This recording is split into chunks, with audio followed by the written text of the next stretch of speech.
আসসালামু আলাইকুম everyone, welcome back to my channel. আজকে আমি আপনাদের মাঝে খুবই মজার একটা রেসিপি শেয়ার করতে যাচ্ছি। সেটা হচ্ছে গরুর কাঠি কাবাব।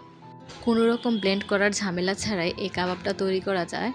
কাবাবটা ওয়ান ডিশ পার্টিতে বা মেহমান আসলে ঝটপট তৈরি করতে পারেন। কোনো রকম ব্লেন্ড করা ছাড়াই এই কাবাবটা বানানো যায়।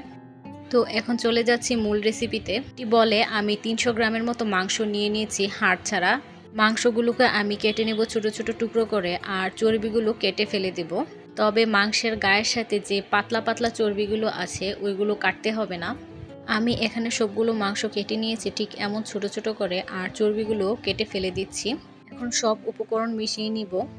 দিয়ে দিচ্ছি 1 চা চামচ আদা ও রসুন বাটা, আর দিয়ে দিব 1 চা চামচ ধনিয়ার গুঁড়ো।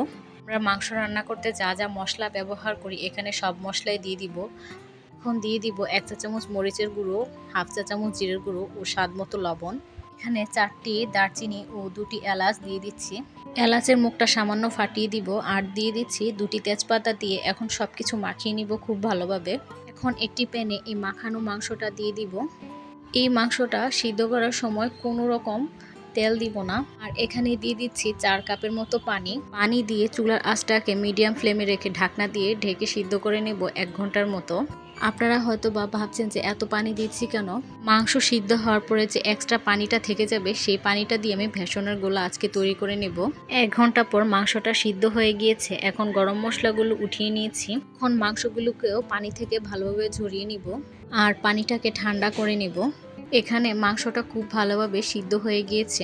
আমি একটি পেঁয়াজকে এরকম পাতলা পাতলা করে কেটে নিয়েছি, আর এখানে বড় সাইজের পুদিনা পাতা নিয়ে নিয়েছি। যেহেতু এটা কাঠি কাবাব তাই আমি টুথপিক দিয়ে এই কাবাবটা তৈরি করে নেব। একটা টুথপিকের ভিতর একটা মাংস ঢুকিয়ে দিয়ে দিচ্ছি, আর পেঁয়াজ ঢুকিয়ে দিব। এখন দিয়ে দিব একটা পুদিনা পাতা ঠিক এমন করে ভাঁজ করে। যদি পুদিনা পাতাটা ছোট হয় সেক্ষেত্রে 2টো পুদিনা পাতা দেওয়ার চেষ্টা করবেন। আর এখন দিয়ে দিব আরও একটি মাংসের টুকরো। এই তো একটি কাঠি কাবাবের একটি কাঠি আমার তৈরি হয়ে গেল। এভাবে আমি সবগুলো কাঠি কাবাব তৈরি করে নেব।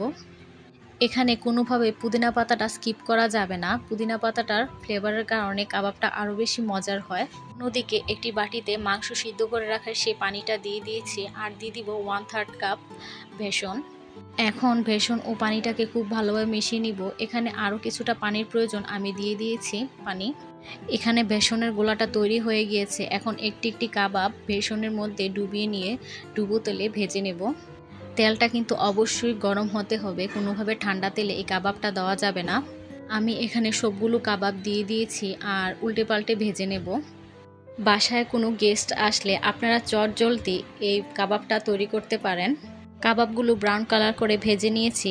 এখন তেল ঝরিয়ে টিস্যুর উপর নিয়ে নিব, যেন এক্সট্রা তেলটা শুষে নেয়।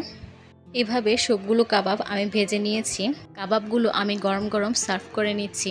আমার কাছে মনে হয় শর্টকাট প্রসেসে এই কাবাব বানানোটা যেমন সহজ ঠিক তেমনই খেতেও মজা। বাসায় এটা অবশ্যই ট্রাই করে দেখবেন, আশা করি ভালো লাগবে। আমার চ্যানেলটিতে সাবস্ক্রাইব করে পাশে থাকুন নিত্য নতুন রেসিপি পাওয়ার জন্য। আজকের জন্য এখানেই বিদায় নিচ্ছি। আবার দেখা হবে অন্য কোনো নতুন রেসিপি নিয়ে। সবাই ভালো থাকবেন, সুস্থ থাকবেন। আল্লাহ হাফেজ।